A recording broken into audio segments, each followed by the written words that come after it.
Olá meninas, seguidoras do Mãe to Be, olá Sônia amada, que alegria poder compartilhar com vocês aqui um pouquinho da minha história, um pouquinho do que foi que eu fiz para poder ter o meu tão sonhado positivo. E eu espero que essa minha história possa inspirar você que está aí nesse momento tentando ser mãe. O que eu posso lhe dizer é que essa fase vai passar. Quando você menos imaginar, você vai ter o seu positivo em mãos. Então, a minha história começou há basicamente uns 5 anos, quando eu e meu marido, a gente despertou que tinha chegado a hora da gente aumentar a nossa família. E nesse momento, claro, a gente procurou ajuda médica, eu fiz todos os meus exames, né? A médica me liberou para poder tentar. 4 meses se passaram, eu conhecia muito bem o meu corpo e eu não tive o meu positivo, mas eu sentia muita cólica. Então, o meu coração meio que suscitava, né, despertava em mim uma atenção, né? Meu marido resolveu me acompanhar nesse dia na consulta porque eu tinha muitas dores abdominais. E nessa hora, a minha ginecologista perguntou: Gabi, tá tudo bem com seus exames, assim, não vejo nenhum indício de nenhum problema, mas seu marido, ele já fez o espermograma? E aí nessa hora a gente se olhou e aí meu marido fez não. Ela passou a solicitação para ele do exame, ele fez e para nossa surpresa deu completamente alterado. E aí então começou a nossa luta, a gente descobriu que ele tinha uma varicocele grave, fez cirurgia de varicocele, esperamos 7 meses, não teve melhora, e aí o médico indicou pra gente que a gente fizesse a fertilização in vitro. Logo quando isso aconteceu, foram 2 anos, né, de todo o processo de descoberta, até a gente seguir todo o fluxo, todo o caminho. Eu no início me desesperei. Eu pensei, eu não vou dar conta disso, é muito pesado pra mim. Só que aí eu vim descobrir que nesses momentos é que a gente encontra mais força, é que a gente descobre que nós somos de fato poderosas e nós podemos mudar a nossa rota. Nós fomos a alguns centros espíritas, fizemos cirurgias espirituais, alguns centros indicaram para a gente a adoção, como se aquilo que a gente estivesse vivendo fosse um karma, algo que a gente precisava dar conta por meio da adoção. Mas meu coração dizia que não, que esse não era o caminho. Não era isso que eu tinha que fazer, havia algo a mais.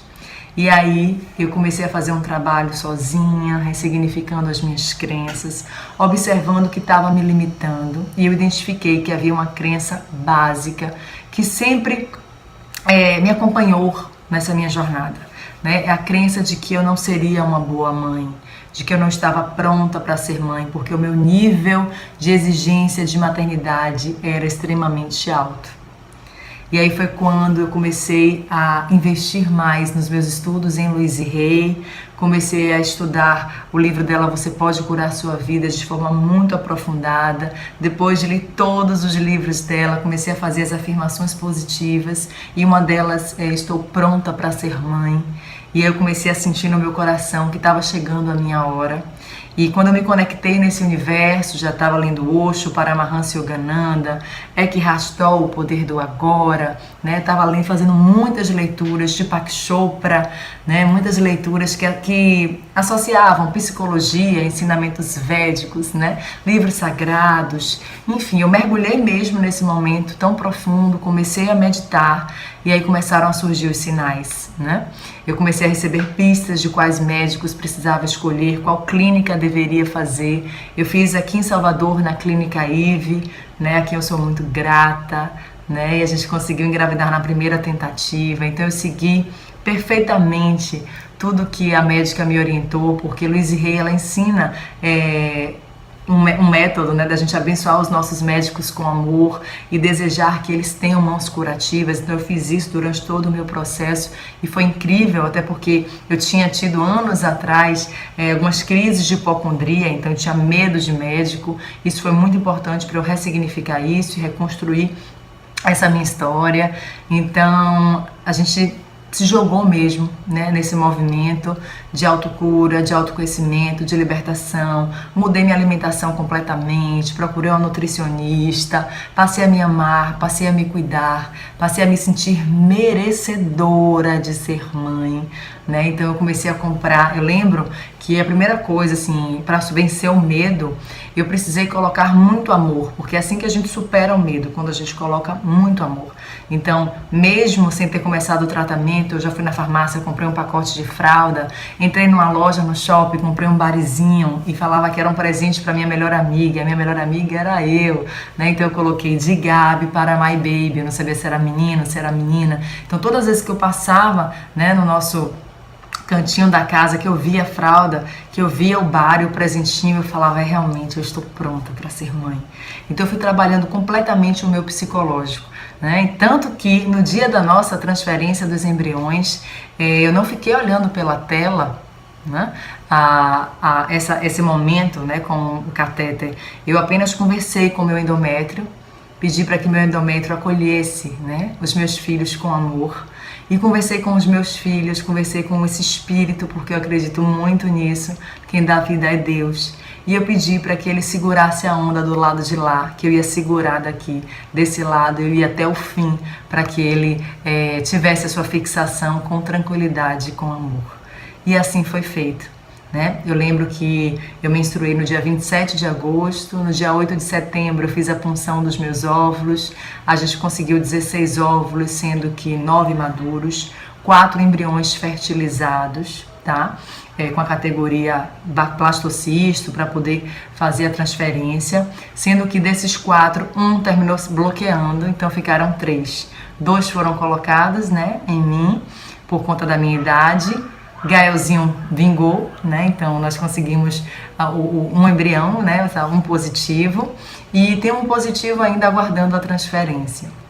Então eu lembro que foi um momento muito, muito especial, onde eu realmente conversava muito com os meus órgãos, né, pedindo para que desse tudo certo. Eu criei uma atmosfera em casa de maternidade, comprei muitas plantinhas, comprei uma plantinha chamada suculenta, que significa proteção. Então eu conversava muito com essa plantinha e falava, você vai conhecer o meu filho.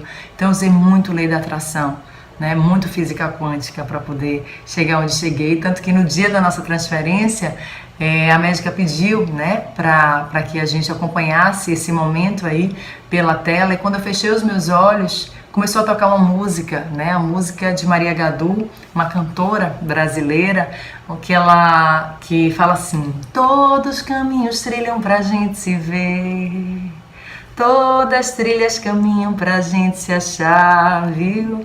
E foi a mesma música que meu marido tinha feito uma homenagem pra mim no aniversário meu recente, né, antes desse tratamento, e foi maravilhoso. Naquele momento eu tive a certeza de que eu não estava sozinha, de que havia um exército de amor invisível cuidando da gente e que bastava eu confiar.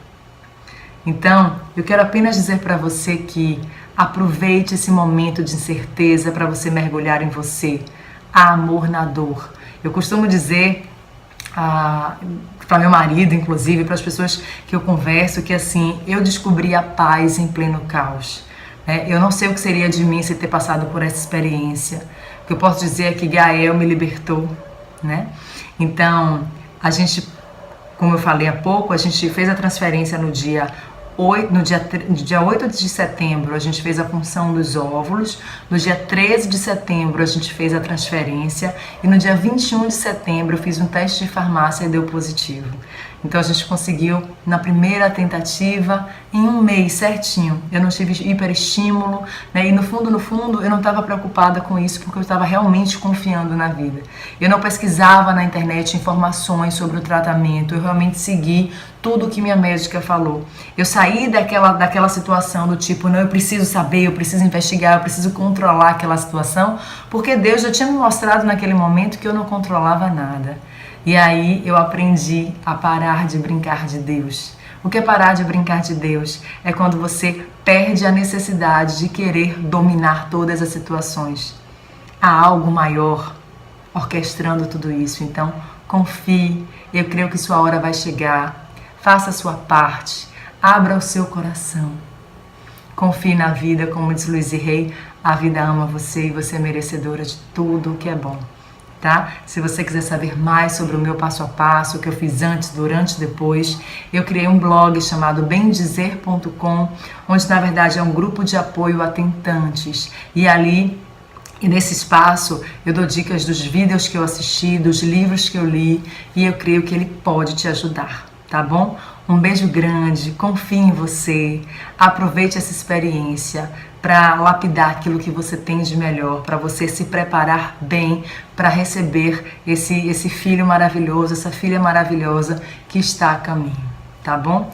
Não se desestimule, não foque no positivo, porque essa aprovação que você está passando nada mais é do que uma oportunidade para você se amar mais e para você servir à humanidade.